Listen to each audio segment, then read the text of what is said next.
ప్రణతోమిత్యేకాక్షరం బ్రహ్మ వ్యాహరన్ మామనుస్మరన్ యః ప్రయాతి త్యజన్ దేహం సయాతి పరమాం గతిం. ఓం అంటే సృష్టి యొక్క మూలనాదం.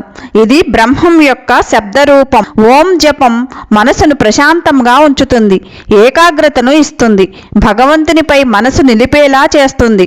కేవలం ఓం చెప్పడమే సరిపోదు. ఓం జపం, భగవంతుని నామస్మరణ ఈ రెండూ కలిపితేనే ఫలితం వస్తుంది. మరణ సమయంలో కూడా మనసు భగవంతుడిపై ఉండాలి. అది ఒక్కసారే సాధ్యం కాదు, జీవితాంతం సాధన అవసరం. ఇలా భగవంతుడిని స్మరించుకుంటూ ఓం జపంతో శరీరాన్ని విడిచిన వారికి పునర్జన్మ రాదు, పరమ మోక్షం పొందుతాడు.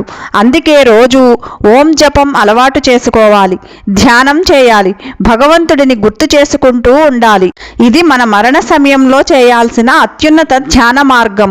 అప్పుడు మన మనసు చివరి క్షణంలో సహజంగానే భగవంతుని వైపు తిరుగుతుంది అని శ్రీకృష్ణ భగవానుడు చెప్తున్నారు. హరే కృష్ణ.